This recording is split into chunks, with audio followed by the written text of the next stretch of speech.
Hello everyone and welcome to all of you in all in one academy. आज जो हमारा case है जो हमारा अतिथि विद्वान भर्ती से डील करता है और जिसके कारण हमारी अतिथि विद्वान भर्ती की जो नई चॉइस फिलिंग है उस पर स्टे लगा हुआ था, उसका फाइनल ऑर्डर आ चुका है।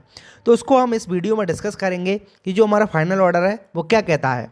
इसे आप चाहें तो आप भी गूगल पर जाकर जो रिट पेटिशन नंबर है 2412 वो डालकर देख सकते हैं।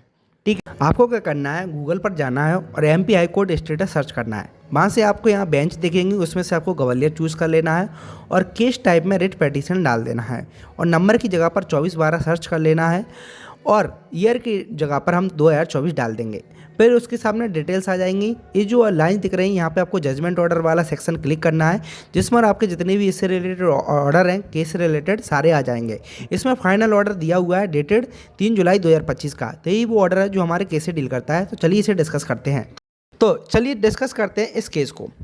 जब हम बात करते हैं इस केस की तो इसमें बहुत सारे पैटिशनर थे और बहुत सारे रिस्पोंडेंट थे, जिसमें मेनली स्टेट ऑफ MP थी और अदर साइड पर बहुत सारे रिस्पोंडेंट थे। तो उन सारी पैटिशन को मर्ज कर इस केस की सुनवाई की गई है और इसमें डिफरेंट बहुत सारी दलीलें दी गई हैं। ये सारा मैंने केस पढ़ लिया है। जैसे इस केस की में कुछ दिए गए हैं कि इसकी केस की शुरुआत 2014-15 में भी ऐसे कुछ केसेस आए थे जिसमें हाई कोर्ट ने अपने अपने डिफरेंट ऑर्डर दिए थे।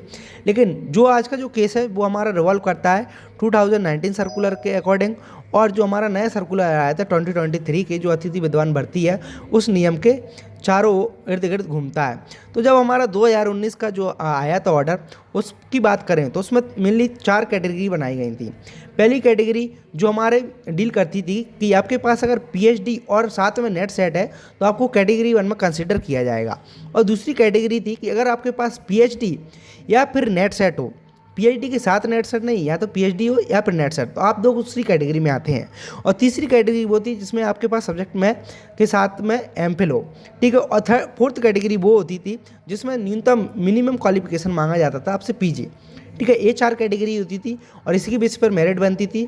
और जो फर्स्ट कैटेगरी वाले उनको प्रेफरेंस मिलती थी, फिर सेकंड कैटेगरी, फिर थर्ड कैटेगरी, और इसी तरह अगर इन तीनों कैटेगरी में कैंडिडेट नहीं है तो चौथी कैटेगरी वालों को कैंडिडेट प्रेफरेंस मिलती थी, यानी प्राथमिकता मिलती थी। ठीक है, तो इसी बेसिस पर मेरिट बनती थी हमारी। फिर 2023 में एक नया सर्कुलर आया। इस सर्कुलर के अकॉर्डिंग क्या होता है कि ये चारों कैटेगरी थी, इन चारों कैटेगरी को एलिमिनेट कर दिया गया। अब जब इन चारों कैटेगरी को एलिमिनेट कर दिया गया तो क्या कर दिया गया, इन चारों कैटेगरी को मिटा दिया गया और कैटेगरी कर दी गई 0।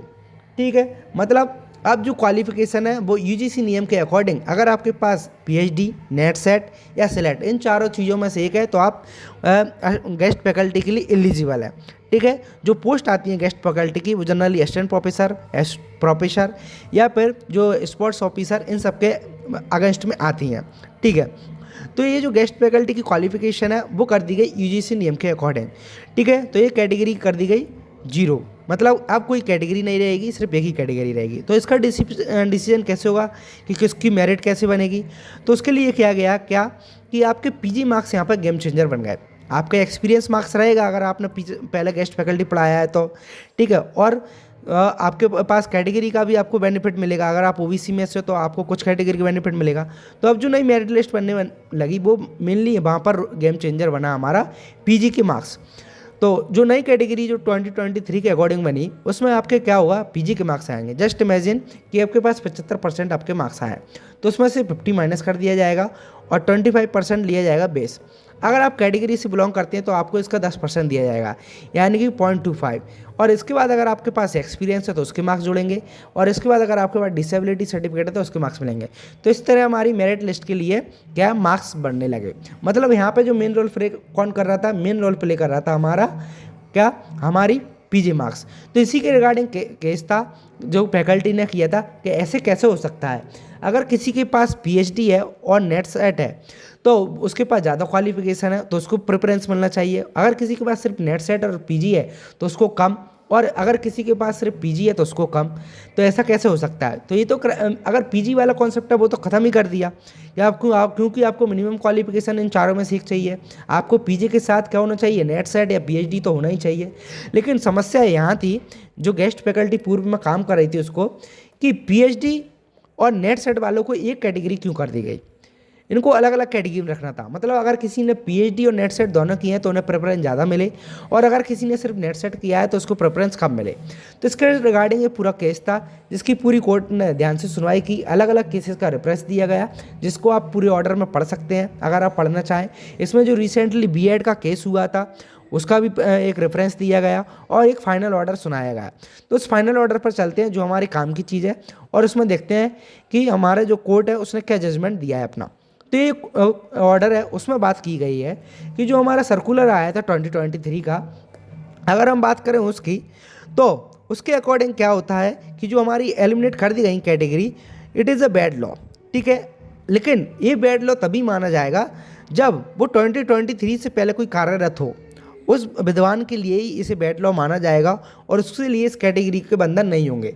मतलब उसे प्रेफरेंस जो कैटेगरी थी, कैटेगरी 1, कैटेगरी 2 और कैटेगरी 3 और कैटेगरी 4, उसके अकॉर्डिंग ही इसको कैंडिडेट को प्रेफरेंस दी जाएगी, ठीक है। इसमें साफ लिख भी दिया जो हमारी सुप्रीम हाई कोर्ट है उसने, कि जो एक क्राइटेरिया है सिर्फ उन्हीं पे एप्लीकेबल होगा जो कैंडिडेट 2023 से पहले, या जो सर्कुलर आया उस डेट से पहले काम कर रहे थे, या उस डेट से पहले क्या फॉलन आउट हो चुके थे। तो सिर्फ ये उनके लिए है। तो अब जो 2023 के बाद जो कैंडिडेट काम कर रहे थे, या अब जो चॉइस फिलिंग होगी उस पर क्या लागू होगा, उस पर 2023 वाला ही सर्कुलर लागू होगा। और जो 2023 से पहले जो काम कर रहे थे उन पर 2019 वाला यानी कैटेगरी वाला सर्कुलर लागू होगा। तो कॉन्सेप्ट क्लियर कि कैटेगरी वाला कॉन्सेप्ट किस पर लागू होगा, जो 2023 से पहले काम कर रहे थे उनके लिए, ठीक है। उन्हें कैटेगरी के अकॉर्डिंग प्रेफरेंस दी जाएगी। लेकिन अगर आपका जो इसमें एंगेजमेंट हुआ है कॉलेज में 2023 के बाद, तो आपको जो प्रेफरेंस है वो दी जाएगी 2023 के अकॉर्डिंग। यानी आपके पीजी मार्क्स यहाँ पर गेम रेल प्ले करने वाले हैं, इंपॉर्टेंट रोल प्ले करने वाले हैं, ठीक है। जैसा कि यहाँ पे लिखा हुआ है कि जो सर्कुलर है जो 5/10/2023 को आया था, वो क्या है, वो भी री एंगेजमेंट के लिए दिया गया है। मतलब अगर कोई कैंडिडेट गेस्ट फैकल्टी है, उसके जगह पर रेगुलर फैकल्टी आ चुकी है, तो वो फॉलन आउट हो जाता है वो कैंडिडेट, तो उसका एंगेजमेंट कैसे होगा, उसका एंगेजमेंट 2023 के बाद होगा, अगर वो 2023 के बाद उसने क्या है ज्वाइन किया है। तो अगर कोई कैंडिडेट है जिसका 2023 से पहले ज्वाइनिंग है और वो फॉलन आउट हो चुका है, तो उसकी जो प्रेफरेंस है वो किसके थ्री 2019 के जो 2019 का जो सर्कुलर है उसके अकॉर्डिंग उसकी प्रोविज़न फॉलो किए जाएंगे। तो इस तरह इसका ऑर्डर दिया गया और इस पिटीशन को डिस्पोज कर दिया गया। तो यही था हमारा ऑर्डर, जिसमें कंप्लीट हमने डिटेल में डिस्कस कर लिया है, ठीक है। और कोई भी इससे रिलेटेड इन्फॉर्मेशन आई तो उस पर मैं आपको वीडियो लेकर आऊँगा। अब इसके बाद उम्मीद है कि जो चॉइस फिलिंग अभी तक नहीं की जा रही थी वो चॉइस फिलिंग की जाए। और इसके बाद में एक नया नोटिस भी आया है जो 4 जुलाई को आप जाकर देख सकते हैं, जो हमारी हायर एजुकेशन की साइट है उस पर। उसके रिगार्डिंग ये बता दिया गया है कि जो हमारी गेस्ट फैकल्टी की पोजीशन है उसे कॉलेज जितनी जल्दी हो सके उन्हें अपडेट करें। तो एक आशा है कि इसी साल आपकी चॉइस फिलिंग की जा सकती है। अगर इससे रिलेटेड कोई और नया नोटिस आएगा या कोई नई इन्फॉर्मेशन आएगी तो वीडियो बनाकर मैं आपको जानकारी देता रहूँगा। अगर आपको वीडियो अच्छी लगे तो please like, share and subscribe all in one academy. Thank you everyone.